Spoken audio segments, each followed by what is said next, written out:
on behalf of Ayan. Firstly, I won't take up much time, but thank you so much, Flora, for inviting me here. Thank you, all of you, for having me here as well. This was a very difficult presentation for me to put together because I don't think about these things very often. My work, I'm an architect, I work with identity, I work with culture and heritage, architectural heritage sites across the country. I moved back from being in various different places in the world, 20 years of being away. I moved back in 2010. So for me, this process is ongoing, it's iterative, it's an evolution. And I'm here to share the story of my journey. When Flora first asked me, can you please come and do this? I actually threw it back and I said, what am I going to talk about? I mean, what is there possibly? So I'd like to think that I live in the present, so I don't come out of my own space and look back at my work and say, this is what I'm doing.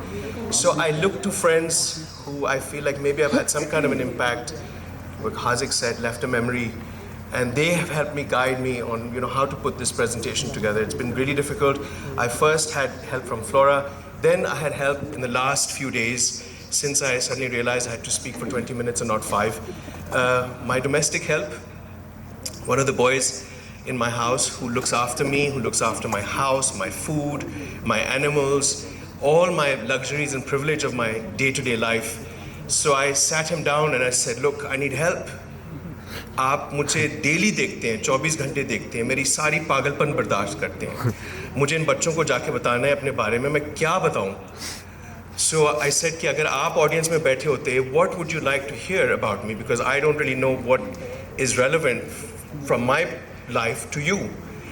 And the same way I put the same question to another dear friend of mine who has traveled the world. She's much older than me, has led the World Bank at one point. I looked at her and said, what would these kids, what would anyone want to know about my life? So this presentation has been put together by these three people, and it's been titled Sculpting Identity, because my work, as I said earlier, is about understanding who I am, what is identity, what is it being a Pakistani, what are our responsibilities to our nation, to each other, to our future, how do we become better leaders, and that's what I've been working on, and it is a work in progress. So I'm going to go through some very simple, quick slides.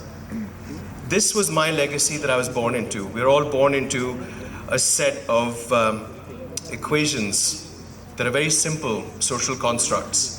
ये आपके माँ बाप हैं, ये आपकी दुनिया है, ये आप पढ़ लिख के इस तरह की नौकरी आपको मिलेगी, आपने इस तरह की गाड़ी खरीदनी है, इस तरह की लड़की से शादी करनी है, etc., etc., etc. It's all predestined in the world that we live in globally. So this was my birth destiny. This is my father. Was my father in here? He's in that group picture as well. My father was an Air Force pilot. He was a shaheed in the 1971 war.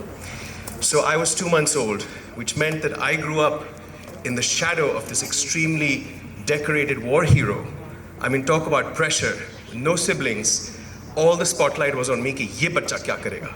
Because ये देखो इसके बाप ने अपनी जिंदगी दी थी अपनी family को छोड़ के अपने मुल्क के लिए. Now that's how I'm beginning life.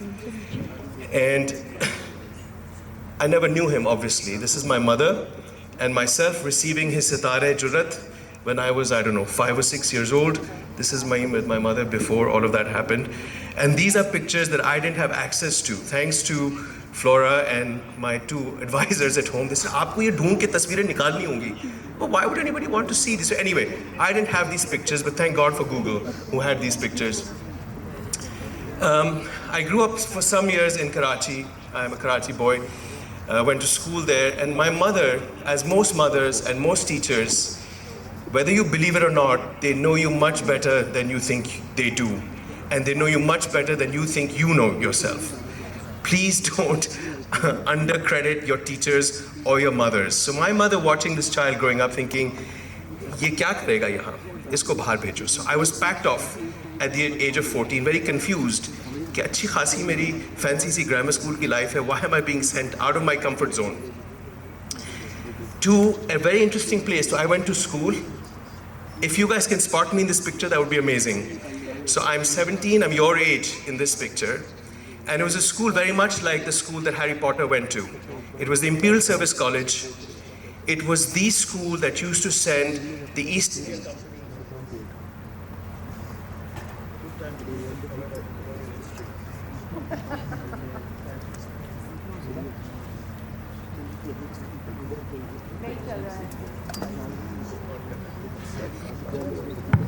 Right.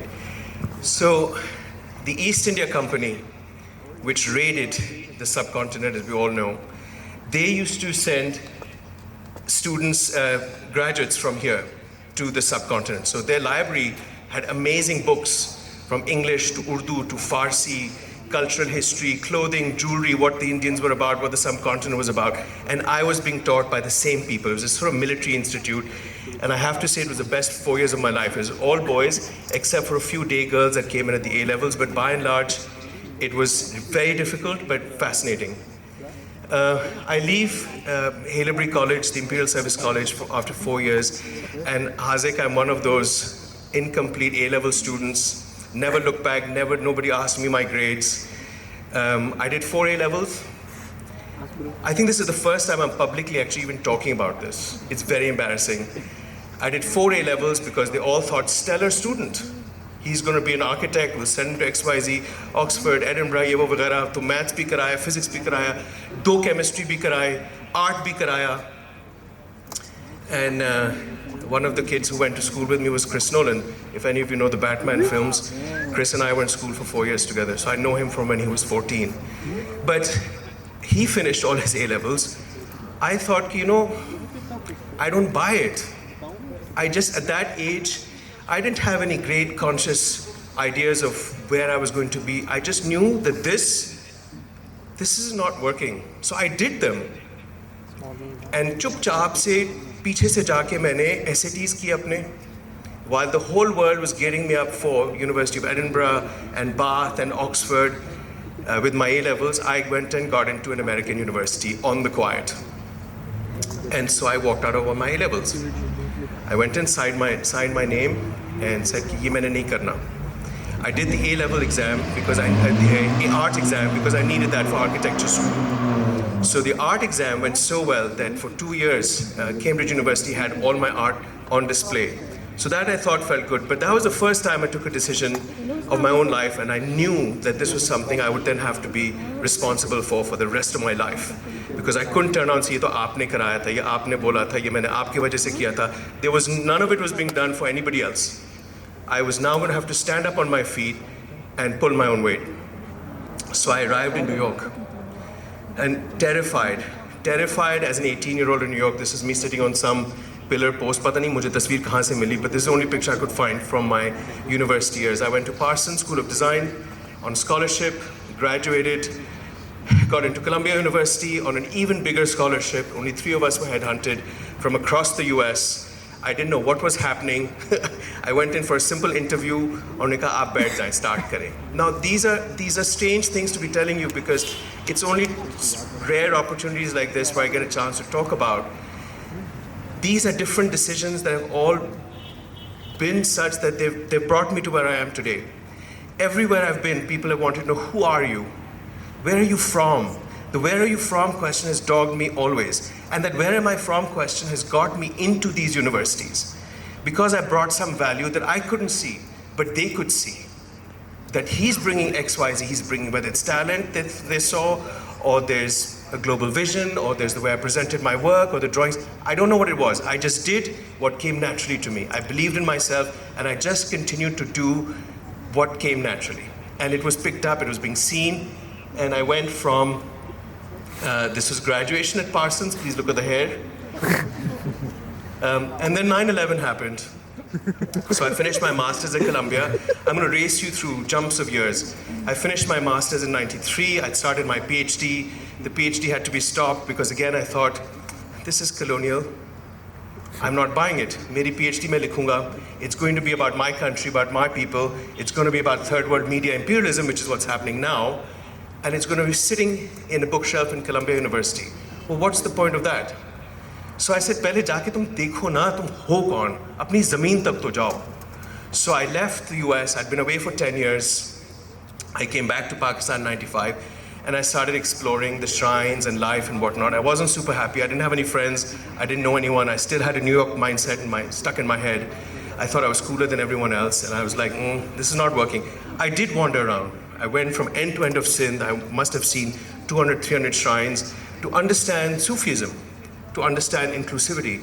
And today, for this generation, where inclusivity is key, where fluidity is key, where we're looking at identity being something that's not rigid, we're looking at format. We're looking at how do we break out of a format. We're looking at boundaries. We're defining our boundaries. We're sculpting our boundaries, our identities, to try and make them symbiotic and osmotic. They want to be fluid. They want to be flexible. You want to design it. You want to know what your boundaries are. But boundaries should not be looked at as fortresses, as walls to keep people out. They should be places where you can allow people in under certain conditions and allow yourself to be vulnerable. It's very important to allow yourself to be vulnerable and fall and fail and cry and let people help you stand back up again. Boundaries are not to make yourself live in this falsehood that everything is fine and I will be okay on my own. And I find that in this digital age where people are not connecting with each other on a human to human level, there is this sense, there is a sense that I don't need the other, that I'm okay on my own. I don't need to compromise. You do need to compromise. Compromising is beautiful. It allows you to express your vulnerability, allows you to flex a different kind of strength to be able to say, fine, I'll let you be the priority for my day today. I'll wait. I can do this later. It doesn't matter. There's a real strength in that. So these are the boundaries that we're trying to find, not only at a personal level of identity, but at a national level of identity and as a communal level for identity. So this picture, I think of all the pictures that I have of my history, this has got to be my favorite. This is taken the day after 9/11. So this is 12th of September.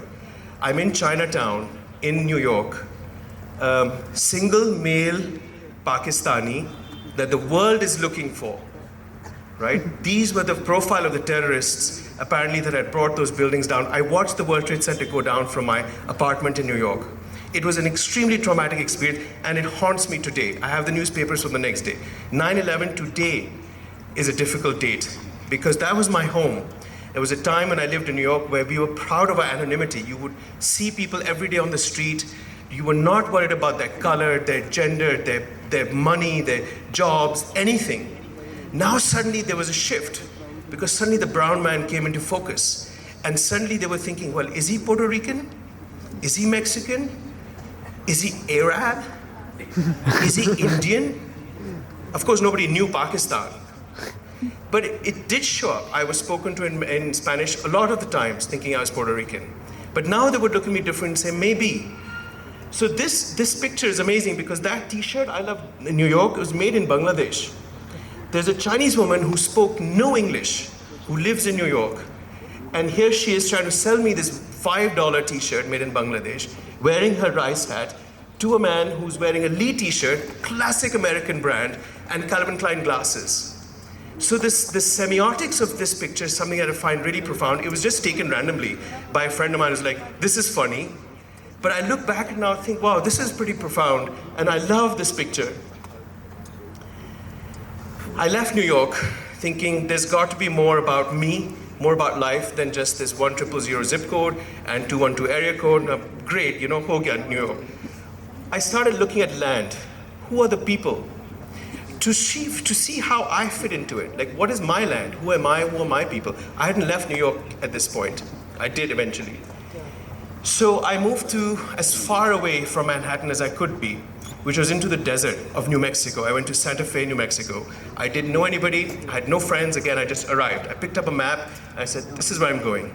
As far away from what I'm comfortable with, to understand the Native Americans, to understand what has happened here, understand their history, so I can then understand what is it about my history that bothers them so much. So I spent 2 years with the Native Americans. I learned how to play cello, and this is me playing cello. I literally found this spot on the highway that I thought, this is magical. Look at the sky, look at the desert. I pulled the car over, pulled out my cello, and of course I couldn't hear it because the wind was blowing the sound away. But there was a certain freedom of being able to say, yeah, I can do this. I don't need Manhattan. I don't need that uber urbanity. I don't need what society thinks and says is cool, this crazy architecture, this intensity. Kya zarurat hai iski? There is something else happening out there in the world that I need to find, I need to discover, because my voice also lies in there somewhere. Dubai, believe it or not. So I left New Mexico, I'd done some art, I'd done an installation as a commemorative piece for 9/11, and it was picked up by the Sharjah Biennale people. So I came out to the east, saying, chalo, this is a good time, this is a message, this is a sign, this is a symbol, let's follow that call and go east. Learn about the Muslims, learn about the Muslim world, understand what's happening, who you are and how these people are related to you. So I moved out to Dubai, on my way to Tokyo, believe it or not, because there was an art agent in Tokyo that come here. I thought, ooh, Tokyo, never been.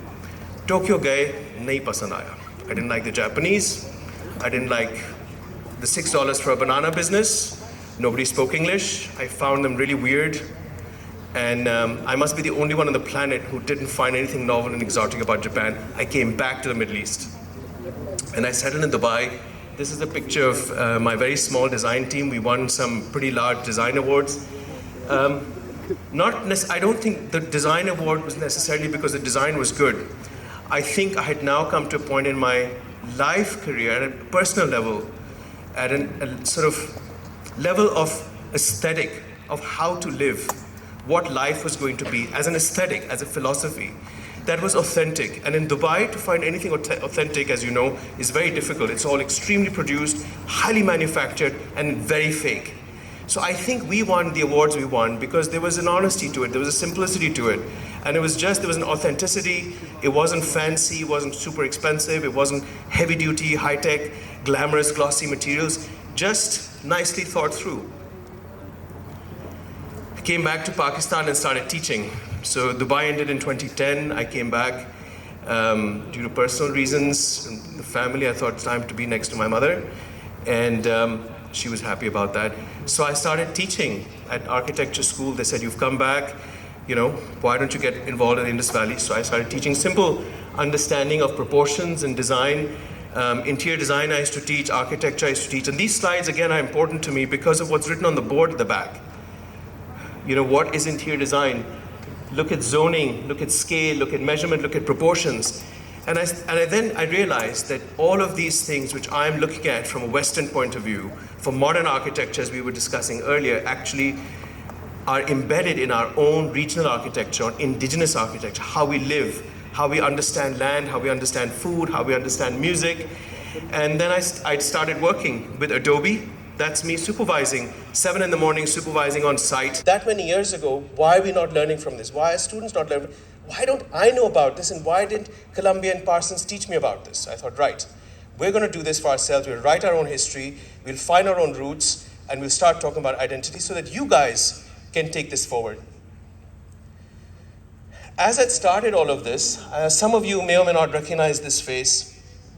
Issues in 2017. And Sabine and I, this morning, had a breakfast together. I was speaking at a Board of Architecture Education conference in Islamabad, much larger than this, but I was in the cold and the rain in December, indoors. She was outside in a protest. Subah usne kaha ke, milo mujhe naashte pe. So I met her for naashta. I was like, yaar, tum kya karti ho? Protest pe, none of these things are going to change.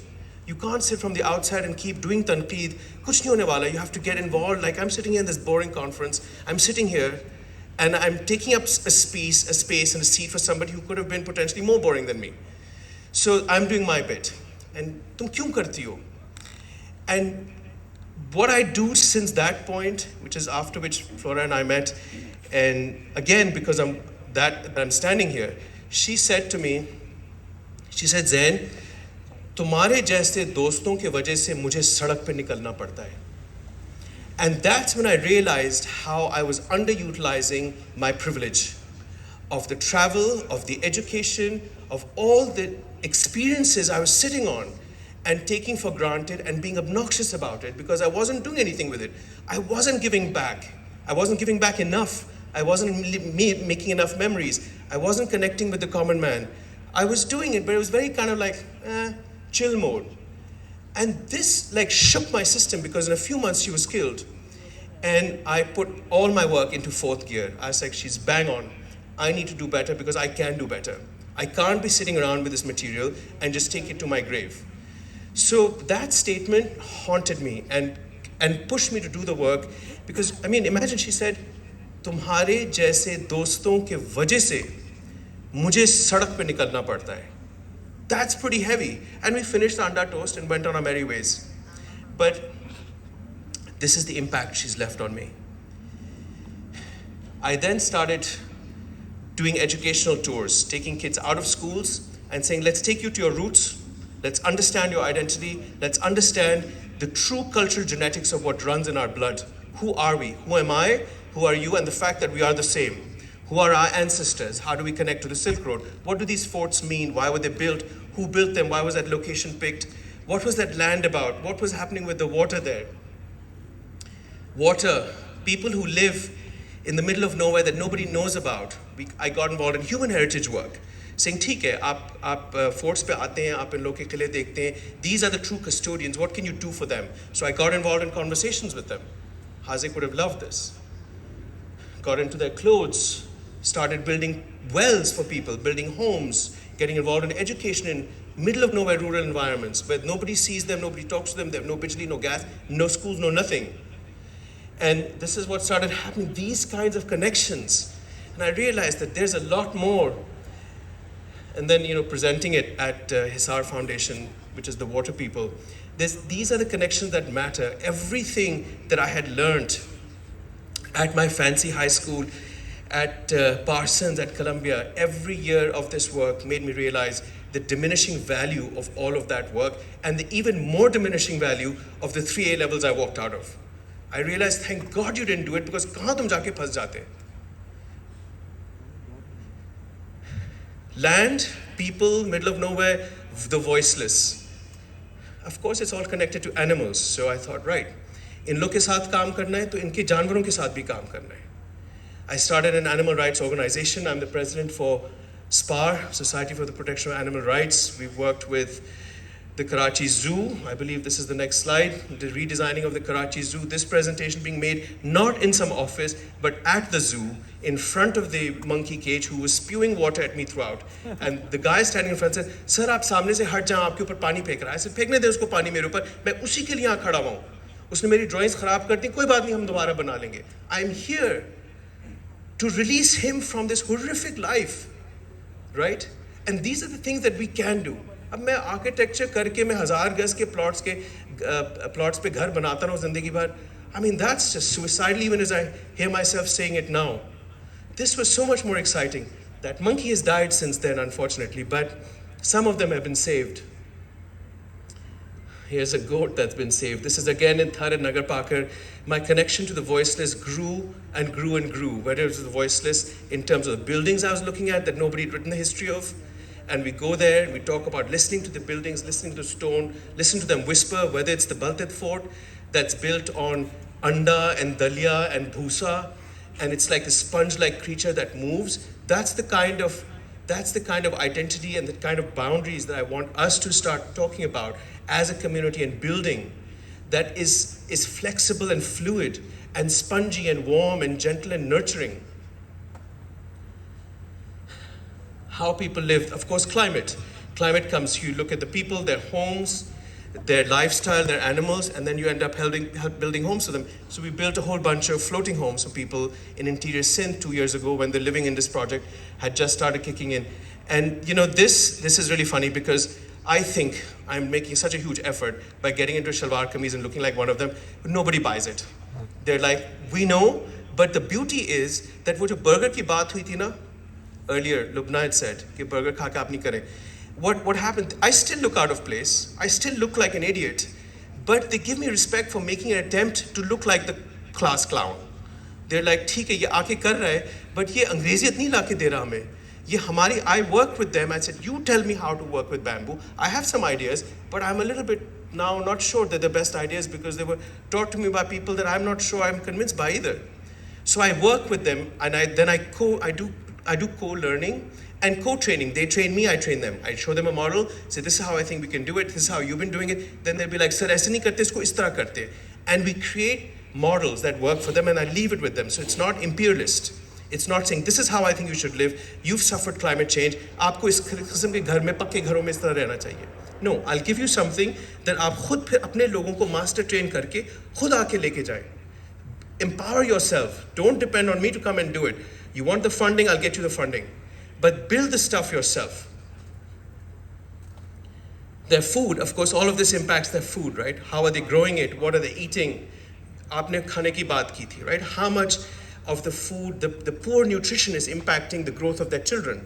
So now that I start कि आपके जानवरों के भी हम देखभाल में दखल दिया हुआ है, आपके लिए पानी भी फराहम किया है, आपके घरों का भी, तो आप खाना क्या खा रहे हैं, आपके बच्चों को खाना क्या मिल रहा है?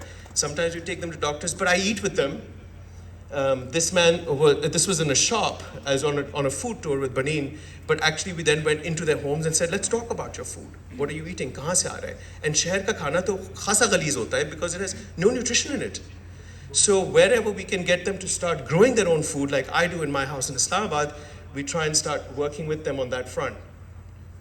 This picture I've used because I think it really represents who I've become in my process today. I'm sure I will evolve. If I'm invited back here 10 years from now, there'll be a different me. 54 now, by 64, I'm hoping that this picture will have different value. But there's a lot of this. There's a lot of sitting down on the floor with the people who I think are my true teachers, who understand my land and their land, who understand who we are together, who understand that we come from the same roots. And I learn from them. And you can see that they don't treat me like a burger bacha. I sit there, ठीक है, I'm in t-shirts and jeans, पर मेरे भी jeans गंदे हो जाते हैं, हाथ भी गंदे हो जाते हैं, मैं भी इस तरह wheel पे मिट्टी की चीज़ें बनाने की कोशिश करता हूँ, nothing ever works, but I give it a shot. I work with craftsmen across the country. And as of today, I sort of have been deemed the sort of expert on Sindh's history and architecture. Mohenjo-daro is a very funny spot. I love it. I wish I could get an apartment to live here. And absolutely my favorite site of all the sites across the country that managed to capture me in the national anthem. And in terms of legacy, that's my teeny tiny little bit of legacy left. But really, the legacy that I think we should be talking about is you guys. Thank you.